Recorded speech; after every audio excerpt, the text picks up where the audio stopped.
This is the brand new a16 iPad. It is actually one of my absolute favorite iPads that's out right now. First and foremost, let's look at the color of this thing. Man, that is a very, very, very beautiful color. That blue is absolutely gorgeous. I haven't seen an iPad that I think looks this good with the paint job.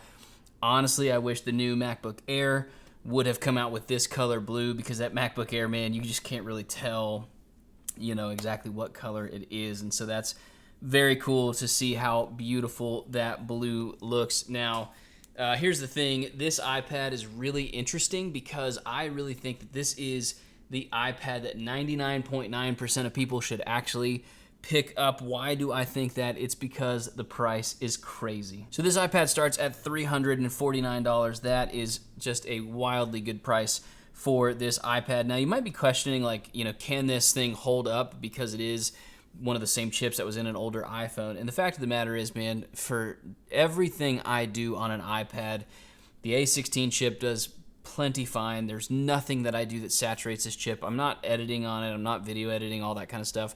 If you're watching YouTube, browsing the web, doing emails and stuff like that, maybe you connect the keyboard up a little bit and you type some emails out. This thing is just going to be fantastic. You can actually use the Apple Pencil. And so specifically on this, it's the Apple Pencil USB-C, or the first generation Apple Pencil, which is honestly a little bit frustrating that we have to get different Apple Pencils for different iPads. They should really make it that there is one Apple Pencil and it just works with any iPad you have. But obviously Apple is a company. They want to make sure that they get yo money. So man, for students, this thing is going to be absolutely incredible. It totally worth it device for any student. Now, if you're an artist, I would probably go up to the iPad Pro.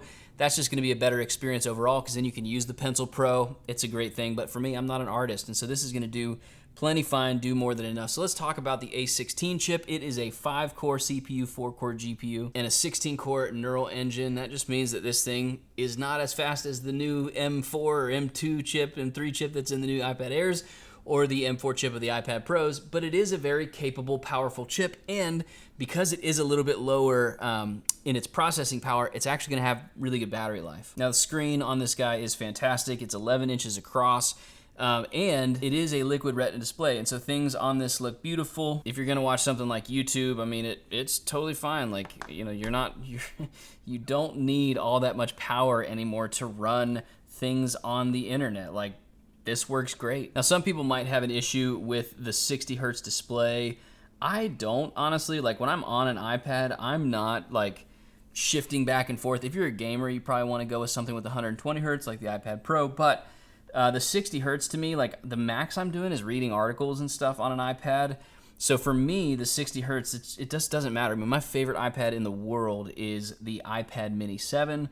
That's only a 60 hertz display, and it just doesn't bother me at all. I think people make way too big of a deal out of that. I get it when you're spending money on the higher end products, that it really should be, I think the iPad Air should be 120, and then the iPad Pro should be 240.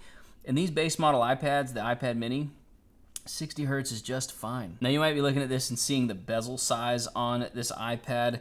The one thing that's actually good about bezel size is it gives you a place to hold on to it when you are using the iPad. I know a lot of people want bezels to shrink down, which is cool. You get a bigger screen, all that. But for a device that you feel like you're holding the internet in your hands, having those bezels is not the worst thing in the world. Now, it does have a camera on the back of this guy. You're probably only going to use this for maybe taking pictures of documents. You're probably not going to use this for taking pictures of kids and all that. So it's one camera is fine for that. And I just think overall, man, I'm so impressed with how good this iPad feels when you're holding on to it. Honestly, I have this. I have the iPad Pro. I have the iPad Air. This one feels just as good as those other two. Yeah, the screen's not as smooth, but who cares? If you're a student, this thing is going to be absolutely killer for you. Get that Apple Pencil. You'll be able to take all your notes for class. I did that throughout school, and it was really helpful to just have all your notes in one place. If you are a company and you're looking at these for your employees, it's going to be a great iPad. I do think still for a lot of companies, they're probably better off going with an older version of the iPad just to save a little bit of money. For most, 95% of the same power. But man, this is a great iPad for the price. If you're curious, if you want to get into kind of the Apple ecosystem, you have a MacBook, you have an iPhone, but you don't have an iPad, this is definitely the way to do it.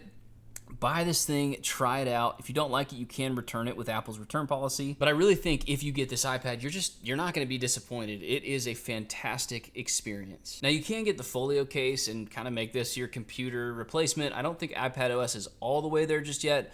But man, if you're just like sitting on the couch answering emails, all that, honestly, like 90% of the time while I'm at home, I'm just picking up my iPad Air and I just use that and it works out totally fine, you know, for my life. And so, you know, I know we all want the latest and the greatest tech. We want the iPad Pros, but like for $350 compared to the iPad Pro, which is like $1,100, that's crazy, crazy money for a device that this feels 95% of the way there. Now, one big caveat that people don't understand is you are not going to get Apple Intelligence with this, and that's fine because Apple Intelligence sucks. If Apple Intelligence was such a great thing, I would, you know, tell you to not get this, but the fact of the matter is Apple Intelligence is just not worth it to pay that extra price, you know, just to use something that's not that great. Maybe Apple Intelligence will get there someday, it's not there yet. So, like this video if you found it helpful. Sub to the channel if you want to see more on this iPad. Let me know in the comments below. What do you think of the new A16 iPad?